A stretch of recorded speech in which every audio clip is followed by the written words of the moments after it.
Rivers sees Chargers turning around. San Diego AP. If the San Diego Chargers beat winless Jacksonville on Sunday, they'll be above .500 for the first time this season.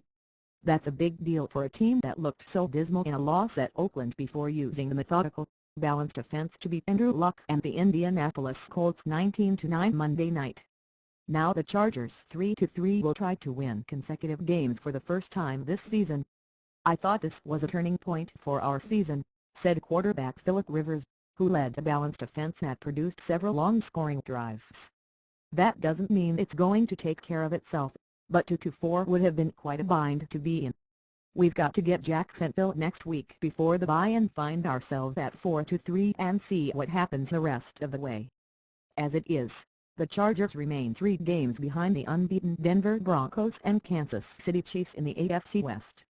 The Chargers weren't saddled with the turnovers and other mistakes they made at Oakland, but they did have to settle for 4 field goals from Nick Novick.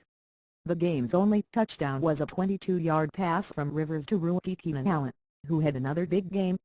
"It was a great team win," rookie coach Mike McCoy said Tuesday. McCoy praised the game plan by offensive coordinator Ken Whisenhunt that produced 227 yards passing and 147 yards rushing, including 102 yards by Ryan Matthews.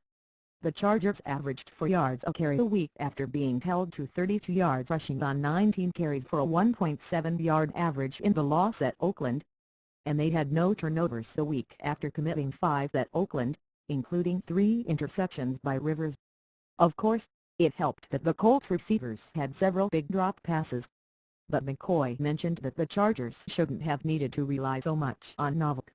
The Chargers had scoring drives of 17, 11 and 15 plays that ended with field goals, and a 12-play drive that resulted in Rivers' TD pass to Allen.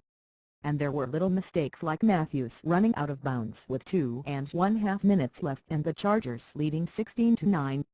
"I can't repeat what I said on the sideline yesterday," McCoy said.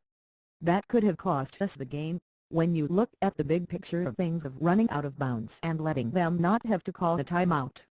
That's a critical mistake and we can't have that," McCoy said. "Those are things that cost you in a close game like this. We were fortunate it worked out all right, but you hate to look back on that situation. The players have got to learn from it.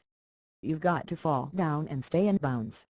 Now they travel to face the Jaguars, team that gave Peyton Manning and the Broncos more of a fight than most people thought they would in losing 35-19 at Denver on Sunday. McCoy said the Chargers aren't viewing it as a trap game.